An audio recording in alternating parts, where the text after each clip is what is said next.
আসসালামু আলাইকুম everyone, welcome to my channel. আশা করছি সকলে অনেক ভালো আছেন। আজকে আমি কোনো রান্নার ভিডিও শেয়ার করছি না, আজকে আমি আপনাদের সাথে একটি ভ্লগ শেয়ার করছি। দিনটি ছিল 1 আগস্ট, আমার বাবা মার 22তম অ্যানিভার্সারি। তো বুঝতে পারছেন দিনটি তাদের সাথে সাথে আমার জন্য কতটা স্পেশাল। আর এই স্পেশাল দিনে তো মাস্ট কেক বানাতেই হবে, আর আমার হাতের বানানো কেক খেতে কিন্তু সকলে অনেক পছন্দ করে। কেকটা মাশাআল্লাহ অনেক স্পঞ্জি হয়েছে, আর আমি কেকটা আগের দিন রাতেই বানিয়ে রেখেছিলাম। পরের দিন সকালবেলা ঘুম থেকে উঠে প্রতিদিনের মতো প্রথমেই আমি এই ড্রিঙ্কসটা খেয়ে নিই। দেন আমি কেকটাকে ক্রাম কোটিং করতে বসে পড়ি এবং ক্রাম কোটিং শেষে কেকটাকে 1 ঘন্টার জন্য ফ্রিজে রেখে আমি রান্নায় চলে আসি।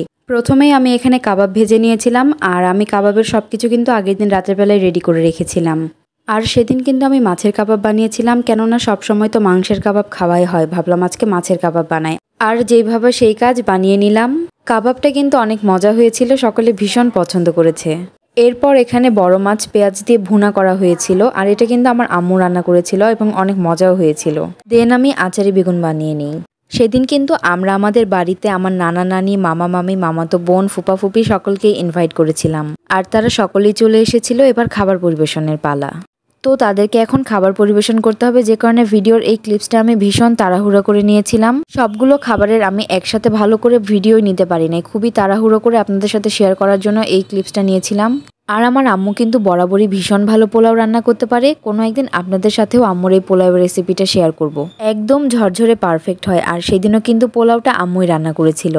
সেদিনের পোলাওটা কিন্তু আম্মু কম তেল এবং কম মশলা ব্যবহার করে রান্না করেছিল, যে কারণে খেতে কিছুটা ভাতের মতোই হয়েছিল, আর সকলে কিন্তু তৃপ্তি সহকারে ইচ্ছে মতো খেতে পেরেছে। দেন এই চিকেনটাও আম্মুই রান্না করেছিল। আর আম্মু যখন এগুলো রান্না করছিল তখন আমি কেক ডেকোরেশন করতে চলে যাই। আর আমি কিন্তু আমার কেকের ফাইনাল লুকটা একটু পরেই আপনাদেরকে দেখিয়ে দিব। আমরা বাঙালি, আমাদের কিন্তু দই মিষ্টি ছাড়া কোনো প্রোগ্রাম সম্পূর্ণই হয় না। তো বাবা সকাল সকাল বাজারে গিয়ে দই মিষ্টি কিনে এনেছিল। দই আমার অনেক পছন্দের একটা মিষ্টান্ন, ভিডিও এডিট করতে বসে কিন্তু দই দেখে আমার আবারও খেতে ইচ্ছে করছে। আর এই ছোট মিষ্টিগুলো আমার বোনের অনেক পছন্দের, সে বাবাকে বলেছিল এগুলো খাবে, তো বাবা ওর জন্য নিয়ে এসেছিল। এই মিষ্টিগুলো আমার নানু বাড়ি থেকে নিয়ে এসেছিল, আর কি যে মজা এগুলো খেতে, আমি তো প্যাকেট খোলার সাথে সাথে 4-5টা খেয়ে নিয়েছিলাম। তো সবার খাওয়া দাওয়া শেষে সবাই রেস্ট নিচ্ছিল, আর আমরা বোনেরা সবাই ছাদে চলে গিয়েছিলাম, কারণ ওই দিন বিকেলের ওয়েদারটা অনেক সুন্দর ছিল। ওই দিন বিকেলে বৃষ্টি হয়েছিল, আর বৃষ্টি আসার আগের ওয়েদারটা যে কি সুন্দর হয় সেটা কিন্তু আমরা সকলেই জানি। আকাশে কালো মেঘ আর প্রচণ্ড বাতাস, কি যে ভালো লাগছিল। তো এরই মাঝে বৃষ্টি পড়া শুরু হয়েছিল, আর আমরা ছাদ থেকে নেমে ঘরে চলে আসি। আর এটা ছিল আমার লাইফের ফার্স্ট ব্লগ, তাই কোনো ভুল ত্রুটি হয়ে থাকলে সকলে ক্ষমা সুন্দর দৃষ্টিতে দেখবেন। আর ভিডিওটি ভালো লেগে থাকলে অবশ্যই লাইক, কমেন্ট এবং আমার চ্যানেলকে সাবস্ক্রাইব করে আমার পাশে থাকবেন। আর আমার বোনেরাও হয়েছে ঠিক আমারই মতো, বাইরে বৃষ্টি পড়ছিল আর আমাদের আইসক্রিম খেতে ইচ্ছে করছিল। তো বৃষ্টির মধ্যেই তারা আইসক্রিম কিনতে দোকানে চলে যায়। আর এটা কিন্তু ছিল আমার কেকের ফাইনাল লুক। কেকটা আসলে আমি যেভাবে ডেকোরেশন করতে চেয়েছিলাম ওইভাবে হয়ে ওঠে নাই, আর কেকের উপরে আমি হ্যাপি অ্যানিভার্সারি লিখতে চেয়েছিলাম, সেটাও হয় নাই। তো খুবই সিম্পল করে এই ডিজাইনটা করেছিলাম। আর কেকের ফাইনাল লুকসটা আপনাদের কেমন লেগেছে আমাকে কমেন্টে বলে যাবেন।